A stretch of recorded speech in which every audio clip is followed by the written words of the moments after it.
Okay, guys, so here's what we covered yesterday, the idea of not being a consumer of luxuries, but becoming an asset manager of your own luxuries. And this is really important to understand, right? You're not really buying and selling or trading watches, you're managing your own assets. And this is something super important because people really misunderstand that if they are going to just become just quick watch traders that don't just buy and sell, and if you think that the game is as simple as, hey, listen, I'm going to buy a watch, sell a watch, buy a watch, sell a watch, then you're becoming a wholesaler, not a watch trader. So a watch trader is someone who also understands that they are an asset manager, and they're an asset manager for their own assets, which at some points they keep, at some points they sell, at some points they trade. It's an overall culture of thinking, and I want you to understand this very important way to look at the game. So I don't want you to get confused, and I definitely don't want you to lose because you misunderstand that. Now, we look at every luxury as an asset to invest in. It's either good or bad investments. Listen, people lie, meaning at the end of the day, people tell lies. When they want to sell you things, they lie to you because they're salesmen. It's called salesmanship. It's not a bad thing, it's just reality of life. But money doesn't lie. And so the earlier you become numb to this idea of being sold things and instead look at things solely from this perspective when you're investing money, which is, am I, investing in the bottom cash value that we talked about? Am I making a good or bad investment? Not, am I getting a good price? That is when everything changes. The moment you commit to the idea of making a good investment, okay, is the day everything changes, because you're no longer looking at it as, am I getting a good price buying a watch I want, but rather, am I buying a price knowing that there is margin to make income, and am I buying at the right dollar to guarantee my investment? So it's really coming down to this and really nothing else. And that's why I wanted to make sure I recap this for you in a way that just makes sense and makes it easy for you to understand. So hopefully everybody here should at least understand that, again, we are managers of our own luxury assets. So let's make sure we don't fall victim of these three things, because in this training today, outside of just recapping what we talked about, I want to talk a little bit about this idea of mindset. Mindset is extremely important when going into any type of investment based training or trading or anything else. Because one of the big mistakes people make in general is they fall victim of their own, what I consider, fear mindset. So which means that they give themselves reasons why something won't work before they even try it, which should get you to be like, well, what the hell? Why is this, why would I do that even though I haven't even started? Well, the reason is because a lot of people do it, and they do it subconsciously and they don't realize it. Here are some of the basics that you got to think about that most people are afraid of when they think about watch trading. They go, well, wait a minute. If a jeweler couldn't sell the piece that I'm about to buy, why would I be able to sell it since I'm not a jeweler? I don't have all these customers. I don't know these things. Why would I be any different? How about we've heard this, like, what if I live in a bad area and then don't? What if I'm surrounded by poor people or bad people or in a dangerous area, and as a result of that, people, I don't know if they would be willing to buy watches local to me, And then there's also this fear mindset, which is, what if why other people are trying to buy this item I have? They're going to make lowball offers. How am I supposed to sell something if all the people are doing is trying to lowball me? These are basically what they're considered internal fear tactics to yourself, which are justifying for yourself why you won't go through and you won't pursue your goals because of the what if scenario. And reality is, I'm going to cover these three basic things for you, but you got to understand that once again, when we are talking in this world, we got to make sure we don't fall victim to our own internal fear mechanisms. Because in the mindset game, I mean, remember this, when you're trading luxuries, the biggest issue in the luxury segment is that you're playing with the elite. You're playing with a larger with a smaller group of people that are much more educated, have money, are not afraid to wire each other $4,000 or $5,000, and this may be new to you. And as a result of it, this may scare you in essence in itself, and that's okay. It's okay to be scared of something new. It's okay to be scared of something we don't understand. But we want to make sure that you don't go into this game without having very clear expectations of your own ability to manage your fear. And I only say this with very good intention, but I say it because I don't want you to get hurt in this game. And the number one way people get hurt watch trading is literally by being afraid, okay, of these three things, and as a result, they sell or get rid of their piece, their watch, very early without attempting to sell it, but rather as a fear that they won't be able to. Meaning someone buys a watch for the right dollar, they follow the process and everything, they get excited, and if it doesn't instantly sell, they're like, oh my God, I have all this money tied here, I need the money tomorrow, I'm gonna get out of this, and they lose money. So here's what ends up happening. Like, reality is, I always tell people, to play in the watch game, you need money. And I don't mean like a ton of money, like millions of dollars or tens of thousands of dollars. The more money you have, obviously, the easier it becomes. But I have students that have started this with $700. I have other students that have started this with $1,000. And I have other students that have started this with $20,000. It's the same concept. You have to alleviate this fear. You also can't play with the only money you have saved, period, because that is where you position yourself in a state of fear. If you only have $5,000 to your name and it took you 8 years to save that, and you don't have any other cushion of money anywhere else, you can't play with the full $5,000, because then you're going to put yourself in a position where if something doesn't sell instantly, you're going to be so afraid that you're going to make a bad move. And I want to protect you from making these bad moves, which is why I want to talk to you about mindset, which is why I insist on making sure you don't fall victim to your own mindset and position yourself in a game of loss. Because the biggest and only reason really people lose in this game is because they give up early, and as a result of fear, they end up making a bad decision, which leads them to no longer having the ability to sell, because they pre-sell too little, too early, because of fear. So if you have $5,000 to your name, you can start with $2,000. If you have $20,000 to your name, you can still start with $700, $2,000, or $5,000. It's up to you. But I want to make sure you don't put all your eggs in one place. Typically, I tell people, if you have emergency money, then you shouldn't need to tap into your watch money in order to address your emergency. Now, most of us have a cushion in our savings account, and we believe that in many cases that is the best we can do, but often we keep that and we look at it in a sacred way and we don't want to spend it and so on and so forth. But what we do is we make sure that nobody takes advantage of us by knowing that we are limited in money, and therefore they use that fear against us. So this is so important in the game. We want to make sure that we never allow the fear to be seen, because we as watch traders are going to prey on that fear from other people and buy their stuff cheap.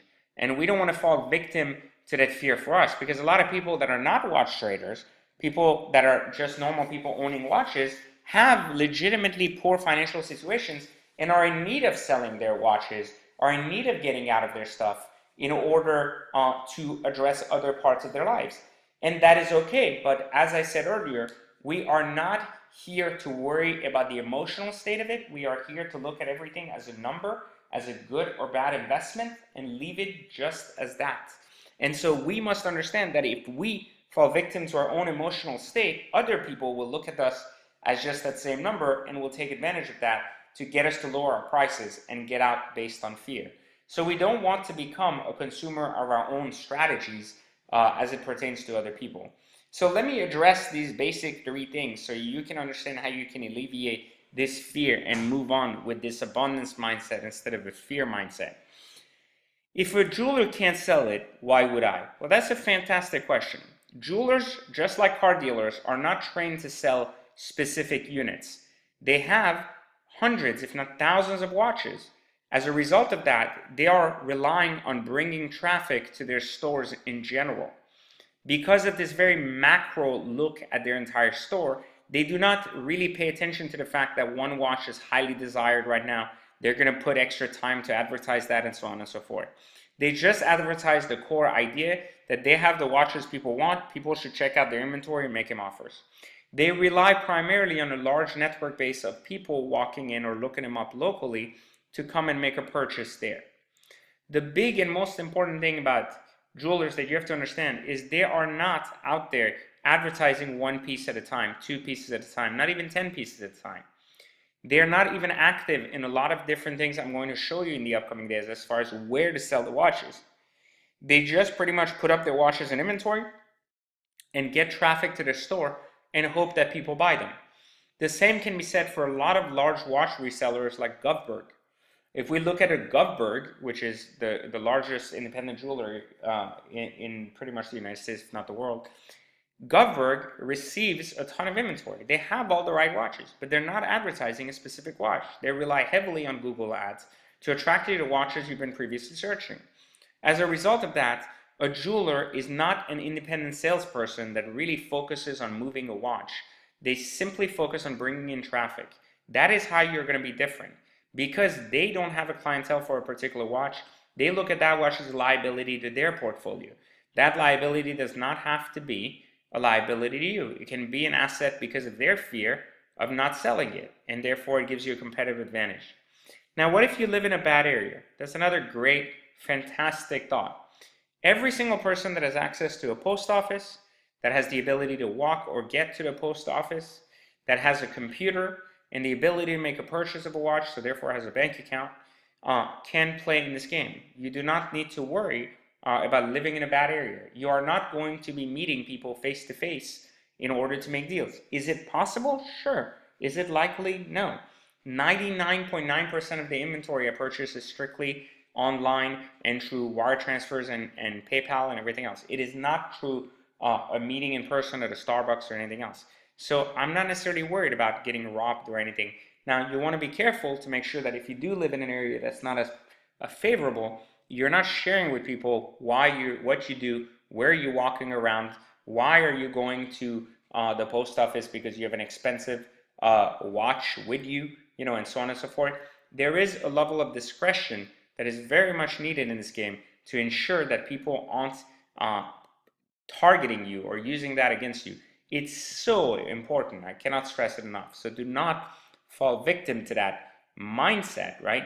And instead, really focus your efforts. And I can't stress that enough. Focus your efforts on knowing exactly what you need to be doing. So don't focus so much on what if this thing happens or that happens. Instead, focus on your trade. And the trade in itself is very, very important.